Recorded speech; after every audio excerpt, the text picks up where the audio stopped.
అదే RTV app వార్తల్ని క్షణాల్లో చదివే అవకాశం ఉంటుంది. ఒక న్యూస్ పేపర్, ఒక టెలివిజన్ ఛానల్ మీ చేతుల్లో ఎప్పుడూ ఉంటాయి.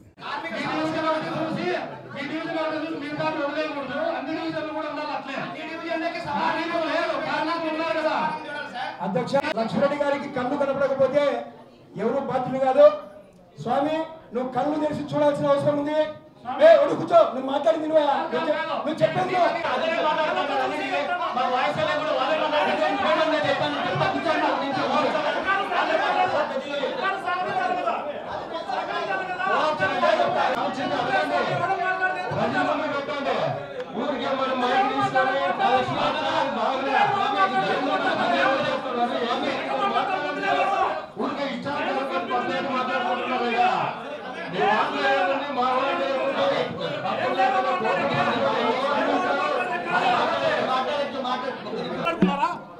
అది ముందు ఎన్నిసార్లు ఎత్తిందామె ఏందైపోయింది? ఒక్కడి 100 సార్లు కబ్జా అయింది కార్పొరేటర్ కబ్జా కాలేదా స్థలము? దాని గురించి మాట్లాడామల్లా కుక్కలు ఒకటే మాట్లాడతారు. కుక్కలు ఒకటే ఉండేది. ఎంత మాట్లాడతాడు?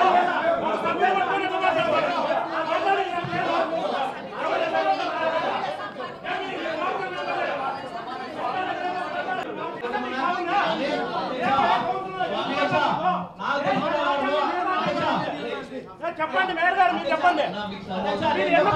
నాకు చెప్పండి. నేను ఒకటి పర్మిషన్ తీసుకొని మాట్లాడాల్సిన అవసరం లేదు.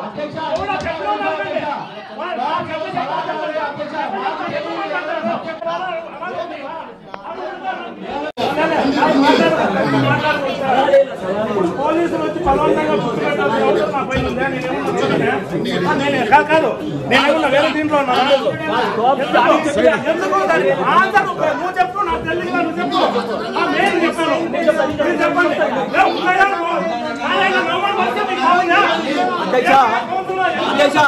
నాకు తెలిసిన చెప్పండి మేయర్ గారు. అధ్యక్ష నేను చెప్తాను. అధ్యక్ష నేను ఒకటి పర్మిషన్ తీసుకొని మాట్లాడేది అవసరం లేదు. ఎవరో చెప్పండి. కౌన్సిల్ మాట్లాడాలా? ఏంటి మాట్లాడాలా? ఎందుకు మాట్లాడాలా? అది అర్హత ఉందా?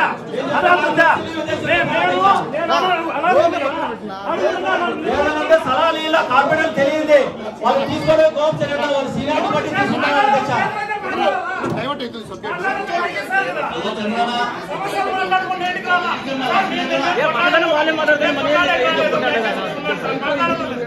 మా హక్కును భంగం కలిగించాడు అడగాల లేదా సార్? ఎందుకు రాజ్యాంగం రాజీనామా చేయండి. ఎలక్షన్ పెట్టి మాట్లాడదు. నీకు సంబంధం లేదు. నేను రీజైన్ చేసి వస్తా. వాళ్ళు రీజైన్ చేస్తాను. రేపు ఎలక్షన్ పెడతా. నేను ప్రజా సమస్యల మీద మాట్లాడేదానికి ఎప్పుడు ముందుంటాను. ప్రజా సమస్యల మీద మాట్లాడేదానికి ముందుంటాను. ఆ సమస్యల గురించి మాట్లాడకపోతే కొంతమంది కావాలనే ఉద్దేశంతో కొంతమంది వాళ్ళకి అక్కడ లేదు, ఏం లేదు. ఎందుకంటే ఏం చేసేది లేదు. ఊరికే రావడము, కౌన్సిల్లో అలా రావడము, ఇక్కడ ఫోటోలు తీసుకొని పోవడము, ఒక పదవి ఉందని చెప్పేసి. కాకపోతే ప్రజా సమస్యలు తీర్చేదానికి ముందుకు రారు. ఆ ప్రజా సమస్యలు తీర్చమని అడిగినందుకు నన్ను ఇక్కడ ఉన్నటువంటి వైఎస్ఆర్ పార్టీకి సంబంధించినటువంటి కార్పొరేటర్లు, మేయర్ గారు ప్రతి ఒక్కరూ అవమానపరిచినారు.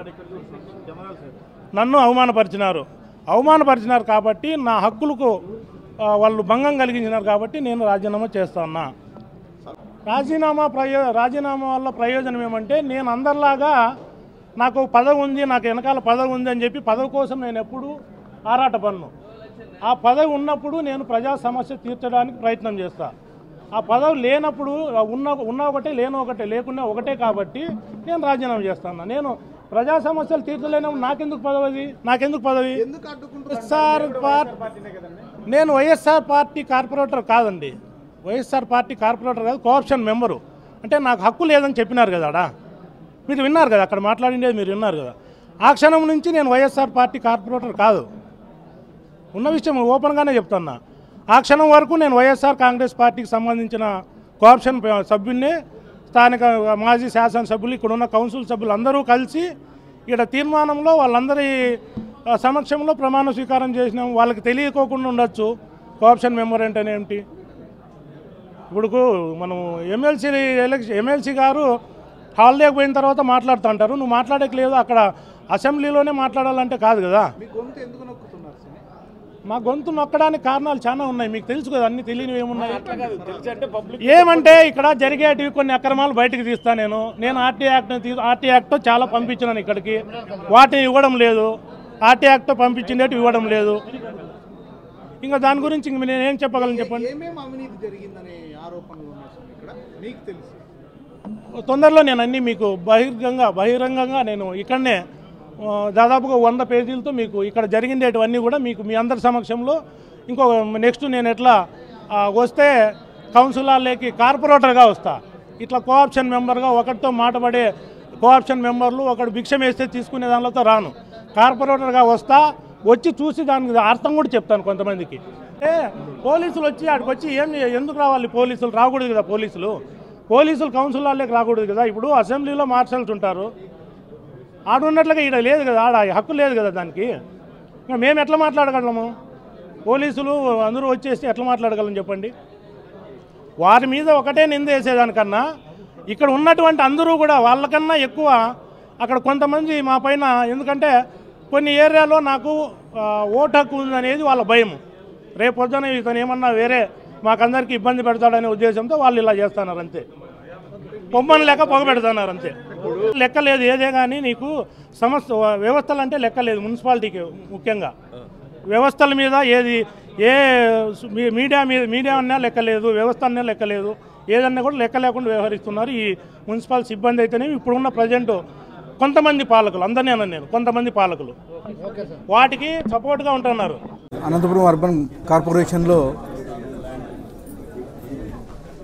జనరల్ బాడీ మీటింగ్ పెట్టడం జరిగింది, కౌన్సిల్ మీటింగ్ పెట్టడం జరిగింది. దానిలో భాగంగా అనంతపూర్లో గతంలో ఏవైతే సమస్యలు ఉన్నాయో దాన్ని పరిష్కారం వైపు తీసుకెళ్లే విధంగా ఈరోజు కౌన్సిల్ జరగడం జరిగింది. ముఖ్యంగా డంపింగ్ యార్డు గత 5 ఏళ్లలో బాగా, అంటే దాంట్లో దాదాపు 3.5 lakh tons ఉండిందని చెప్పేసి తెలియజేయడం జరిగింది. గతంలో 22 కోట్లు 23 కోట్లు డంపింగ్ యార్డ్కి కేటాయించడం జరిగింది. అది పూర్తిగా కంప్లీట్ చేయకపోగా ఇంకా పెరిగిపోతూ ఉంది. ఆ డంపింగ్ యార్డ్ కానీ ముఖ్యంగా క్లియర్ చేయాలని చెప్పేసి ఈరోజు తీర్మానం చేయడం జరిగింది. అలాగే అనంతపురం రోడ్స్లో ముఖ్యంగా ఫుట్ఓవర్ బ్రిడ్జెస్, ఇక్కడ అనేకమైన యాక్సిడెంట్లు జరుగుతూ ఉంది. 3 ఫుట్ఓవర్ బ్రిడ్జెస్ నిర్మించాలని చెప్పేసి తీర్మానం చేయడం జరిగింది. ముఖ్యంగా సెంట్రల్ పార్క్ ఒకటి ఆక్యుపేషన్లోకి వెళ్ళిపోతుంది. దాదాపు 7.5 ఎకరా ఉండే సెంట్రల్ పార్క్ 4.5 ఎకరాకు వచ్చింది. అది కానీ సర్వే చేయించేసి సెంట్రల్ పార్క్ కానీ కాంపౌండ్ కట్టించేసి చేయించాలని చెప్పేసి తీర్మానం చేయడం జరిగింది. అలాగే ముఖ్యంగా డ్రైనేజ్ సమస్య, డ్రైనేజ్ ఎక్కడైతే ఇబ్బంది ఉందో అక్కడన్నీ మొత్తం దాదాపు 28 కోట్లు వర్కులకి తీర్మానం చేయడం జరిగింది. ఈరోజు డ్రైనేజ్ అయితేమి, సీసీ రోడ్స్ అయితేమి, ఇవన్నీ. అలాగే ఇవి కాకోకుండా చిన్న సమస్యలు ఉన్నాయి. ఇంకా స్ట్రీట్ లైట్లు, అలాగే డివిజన్స్లో ఈ డ్రైనేజ్ కాలువలు క్లీనింగ్ ఇవన్నీ పెండింగ్ ఉండడం జరిగింది. అవి కానీ క్లీన్ చేయించమని చెప్పేసి ఈ చిన్న వర్కులు కానీ చేయమని చెప్పేసి ఆదేశించడం జరిగింది. అలాగే ఇవి కాకోకుండా ముఖ్యంగా ప్రొటెక్షన్ వాల్, అనంతపురంలో వర్షం వస్తే సోమనాథ్ నగరు, రజక్ నగరు ఇలాంటివి కాలనీలు మునిగిపోతున్నాయి. దానిలో భాగంగానే దాదాపు 120 కోట్లతో ఎస్టిమేషన్ వేయించేసి మా ఇరిగేషన్ మినిస్టర్కి రామానాయుడికి ఇవ్వడం జరిగింది. ఇదే విషయాన్ని మా ముఖ్యమంత్రి వర్యులు నారా చంద్రబాబు నాయుడు దృష్టికి తీసుకెళ్లాము. మా ముఖ్యమంత్రి వర్యులు పాజిటివ్గా స్పందించారు. 3 విడతలుగా 40 కోట్లతో 3 విడతలుగా శాంక్షన్ చేయిస్తా అని చెప్పేసి చెప్పడం జరిగింది. ఈ వీలైన తొందరగా ఈ శాంక్షన్ చేయించేసి అక్కడ ప్రొటెక్షన్ వాల్స్, ముఖ్యంగా మరో వంక నడివంక 2 దానిలకు కానీ ఈ ప్రొటెక్షన్ వాల్స్ ఏర్పాటు చేయించడం జరుగుతుందని చెప్పేసి తెలియజేసుకుంటూ, అలాగే ఇక్కడ అనంతపూర్లో ఏవైతే ఇంకా సమస్యలు ఉన్నాయో ముఖ్యంగా మల్టీ లెవెల్ పార్కింగ్ ఒకటి, ఇవన్నీ కట్టిస్తామని చెప్పేసి తెలియజేసుకుంటున్నాం. 132 మంది వర్కర్స్ని తీసుకోవాలని చెప్పేసి తీర్మానం చేయడం జరిగింది. అలాగే గతంలో ఉండే 650 మంది వర్కర్స్ ఎవరైతే ఉన్నారో వాళ్ళని కానీ, ముఖ్యంగా బదిలీ వర్కర్ల పేరు మీద, బదిలీ వర్కర్లు మామూలుగా 5 to 10% ఉండాలి. కానీ ఇక్కడ మాత్రం గత ప్రభుత్వంలో దాదాపు 200 మంది బదిలీ వర్కర్లు, అంటే దాదాపు వాళ్ళ ఒక్కొక్క వర్కర్ శాలరీ 50,000 60,000 తీసుకుని బదిలీ వర్కర్కి 6,000 రూపాయలు ఇచ్చేసి వాళ్ళని పని చేయించడం జరుగుతుంది. వాళ్ళు కానీ పొద్దున ఒకటే వచ్చేసి సాయంత్రం రాకోకుండా వర్క్ అంతా పెండింగ్ పడిపోతూ ఉంది. దీని కానీ బదిలీ వర్కర్లను కానీ ఎవరైతే ఇబ్బందిగా ఉందో, ముఖ్యంగా ఈ కుంటి, ఫిజికల్ హ్యాండిక్యాప్డ్ ఇలాంటి ఎవరైతే ఉన్నారో, లేకపోతే జ్వరం వచ్చి ఇలాంటి ఏదైనా సిక్ లీవ్లో ఉన్నారో వాళ్ళని మాత్రమే బదిలీ వర్కర్లుగా తీసుకోవాలని చెప్పేసి తెలియజేయడం జరిగింది. ముఖ్యంగా ఇక్కడ యూనియన్ నాయకులు కానీ కనిపించాలా, ప్రతి ఒక్కరూ పని చేస్తానే మన అనంతపూర్ మున్సిపాలిటీ క్లీన్గా ఉంటుంది. మీరు కానీ బాధ్యత తీసుకొని ఈ అనంతపూర్ కార్పొరేషన్ క్లీన్గా ఉంచాలని చెప్పేసి తెలియజేయడం జరుగుతూ ఉంది.